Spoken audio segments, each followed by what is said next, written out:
Oke, Assalamualaikum warahmatullahi wabarakatuh. Selamat pagi, salam sejahtera untuk kita semua. Bapak ucapkan selamat datang, selamat bergabung di SMA Widya Manggala untuk anak-anakku kelas 10 IPA tahun pelajaran 2020-2021. Oke, gimana kabar kalian hari ini? Semoga dalam keadaan baik, dalam keadaan sehat, pastinya tetap semangat untuk menerima pembelajaran hari ini.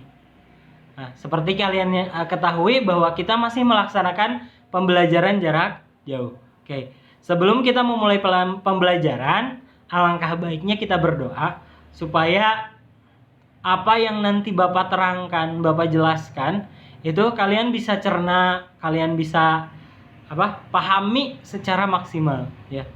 Kemudian kita berdoa semoga wabah yang terjadi di negara kita segera berakhir sehingga kita bisa beraktivitas seperti sedia kala.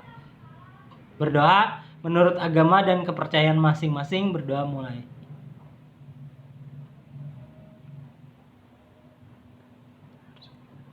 Berdoa selesai. Oke. Hari ini perkenankan terlebih dahulu Bapak memperkenalkan diri, ya. Nama Bapak, ini dia, nama Bapak Andi Cahya Priyatna.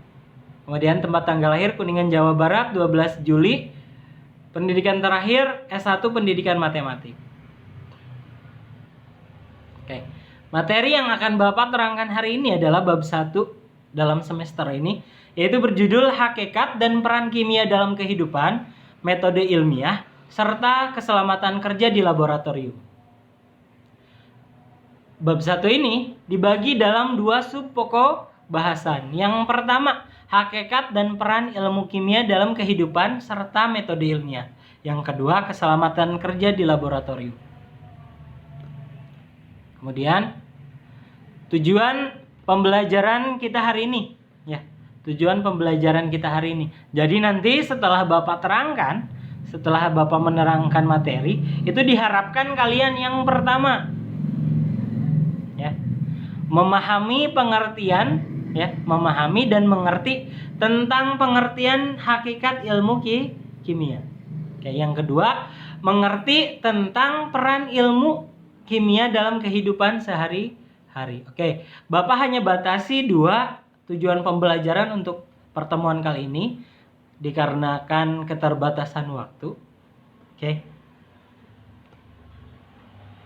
Kemudian subpokok bahasan pertama kita tadi hakikat dan peran ilmu kimia dalam kehidupan serta metode ilmiah. Oke.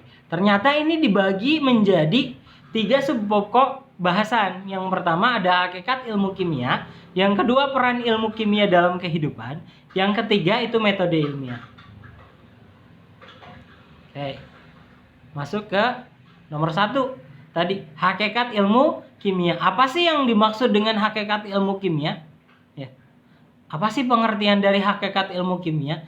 Di sini ada 4 statement atau 4 argumen atau 4 pendapat di sini yang menyatakan tentang hakikat ilmu kimia. Ada yang mengatakan bahwa ilmu yang mempelajari susunan materi, ada yang menyatakan bahwa ilmu yang mempelajari struktur materi, yang ketiga berpendapat ilmu yang mempelajari tentang sifat materi, dan yang keempat berpendapat bahwa ilmu yang mempelajari tentang perubahan materi.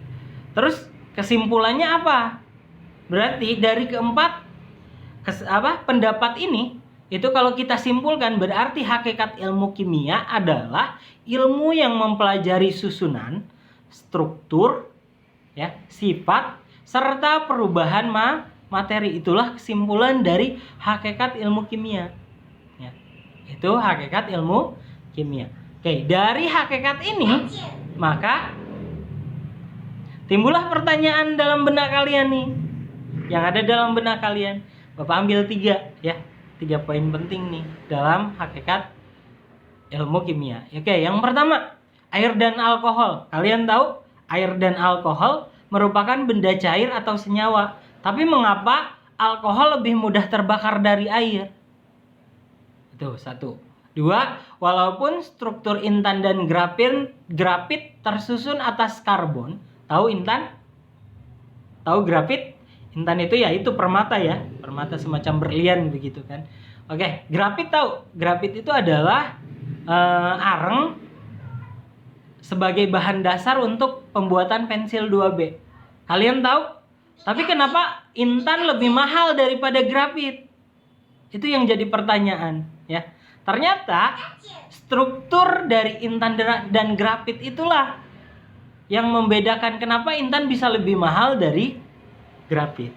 Oke, yang ketiga, sejarah singkat perkembangan ilmu kimia sendiri ya. Jadi Bapak kasih 3 nih untuk tugas pertama kalian. Jadi nanti catat tulis di buku tulis kalian. Yang pertama, kenapa air dan alkohol walaupun satu jenis itu benda cair atau senyawa, tapi lebih mudah terbakar alkohol daripada air. 1. Kalian boleh cari dari internet, dari buku lain lah istilahnya. Cari sumber dari internet ataupun buku. Kenapa alkohol lebih mudah terbakar dari air? Tugas yang kedua, kalian gambarkan struktur perbedaan antara struktur intan dengan struktur grafit. Ya, dari situ nanti tergambar, oh iya, kenapa intan bisa lebih mahal daripada grafit, padahal sama-sama tersusun dari karbon. Ya. Oke, yang ketiga, kalian coba ringkas ya, cari sama ya sumbernya, mau dari internet mau dari buku lain, tentang sejarah singkat tentang perkembangan ilmu kimia. Oke, lanjut ke materi berikutnya. Oke, materi berikutnya adalah peran ilmu kimia dalam kehidupan. Ya. Ini dibagi 4 sub pokok bahasan. Yang pertama, cabang ilmu kimia. Cabang-cabang ilmu kimia. Yang kedua, manfaat ilmu kimia di berbagai bidang kehidupan. Yang ketiga, peranan ilmu kimia dalam menyelesaikan masalah global. Dan yang keempat, karir di bidang ilmu kimia. Oke, kita mulai sub pokok bahasan pertama tadi. Cabang-cabang ilmu kimia. Oke, ya. Banyak sekali cabang-cabang ilmu kimia.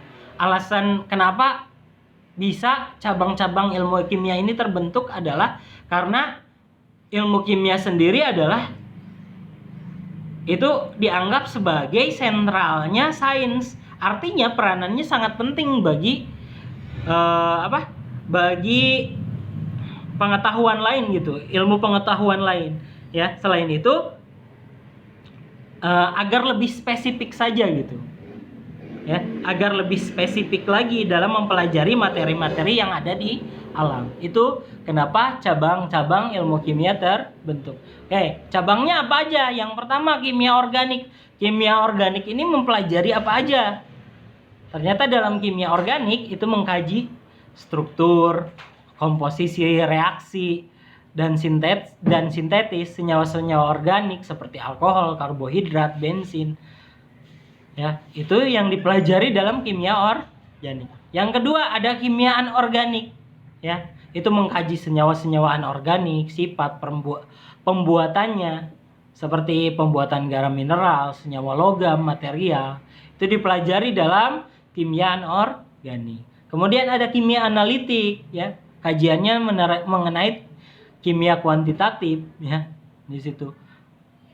Maksudnya berkaitan dengan pengembangan dan aplikasi peralatan analitik ya di situ. Ada biokimia, ini mengkaji tentang ilmu kimia yang berkaitan dengan biologi, khususnya sifat dan komposisi senyawa makhluk hidup ya, serta hasil dari perubahannya. Kajian ini meliputi karbohidrat, protein, lemak, vitamin, dan enzim. Oke, ada lagi cabang berikutnya, cabang-cabang ilmu kimia ada kimia organik, kimia anorganik. Oh, ini yang tadi ya. Berarti hanya ada 4 cabang ya. 4 cabang utama ya. Oke. Ini. Oh, ada lagi. Ada kimia lingkungan, kimia farmasi, kimia fisik, kimia pangan, dan kimia inti. Inilah cabang-cabang ilmu ekonomi ya. Oke, berikutnya. Itu subpokok berikutnya adalah membahas tentang manfaat ilmu kimia di berbagai bidang kehidupan ya. aspek kehidupan nih. Ada bidang kedokteran, contohnya pembuatan obat-obatan. Ada bidang pertanian, ya ini berkaitan sama pupuk dan pestisida ya. Oke, ada bidang geologi. Itu penentuan unsur-unsur yang terkandung dalam bebatuan. Ya, seperti misalkan kandungan emas dalam tanah itu digunakan dalam geologi. Ada bidang teknik sipil. Nah, untuk bidang teknik sipil itu mempelajari tentang kelebihan dan kekurangan suatu material bangunan ya. Ini kurang apanya nih kalau mau bangun sesuatu dengan tinggi bangunan sekian, semennya harus berapa, itu digunakan dalam teknik sipil ya. Terus ada bidang biologi ya, pembuatan struktur sifat senyawa karbohidrat, protein, enzim, lemak, asam nukleat. Kemudian ada 6 bidang hukum pemeriksaan sidik jari ya dengan larutan AgNO3. Ternyata ini di bidang hukum juga ada ya. Manfaat ilmu kimia. Dan yang 7 tadi bisa dibaca sendiri. Oke. Tadi yang ke-7 apa ya? Sebentar. Kita ulang. Yang ke-7 bidang mesin. Nah, ini untuk bidang mesin sendiri itu mempelajari sifat dan komposisi logam yang baik untuk pembuatan mesin. Itu ya. Next, sub pokok bahasan berikutnya yaitu peran ilmu kimia dalam menyelesaikan masalah global. Wah, ini ternyata banyak sekali manfaatnya ya. Kita lihat ya. 1, menentukan sumber energi alternatif seperti alkohol ya. Ketika bensin bensin sebagai bahan bakar nanti suatu saat habis ya. Alternatifnya apa? Nah, ini ilmu kimia yang berperan di sini menyelesaikan masalah global. Terus pembuatan biogas menggunakan bahan baku kotoran hewan, kalian ketahui ya, seperti kalian ketahui ya, bahwa kotoran hewan ternak itu bisa dibuat sebagai energi alternatif. Ini juga bagian peran ilmu kimia dalam menyelesaikan masalah global. Ada program langit biru, misalnya melengkapi knalpot kendaraan dengan katalis converter. Ya, jadi gas yang dihasilkan itu tidak merusak ozon ya, lapisan ozon di atas. Oke, next. Berikutnya sub pokok bahasan terakhir yaitu karir di bidang ilmu kimia. Nah, ini buat kalian yang tertarik dengan kimia, inilah bidang-bidang yang bisa kalian ini nanti kalau kalian misalkan memiliki ketertarikan lebih di bidang kimia, inilah karir yang ada di bidang kimia. Yang pertama, bidang pengendalian mutu dalam industri kimia. Kemudian bidang industri di industri petrokimia, peneliti di laboratorium dan pusat pengembangan milik pemerintah ya. Jadi nanti kalian bekerja di sini nih ya, tenaga pendidik bidang kimia dan lingkungan pendidikan. Jadi guru kimia kalau lingkungan pendidikan ya. Itu aja untuk pertemuan kali ini. Bapak cukupkan sekian. Ingat tadi tugasnya ya, tolong dikerjakan. Untuk tugas ditunggu di Google Classroom Bapak. Nanti wali kelasnya yang akan membagikan. Akhirul kalam, kurang lebihnya Bapak mohon maaf. Apabila ada penjelasan Bapak yang kurang mengerti, bisa langsung hubungi WA Bapak. Sekian, wabillahi taufiq wal hidayah. Wassalamualaikum warahmatullahi wabarakatuh.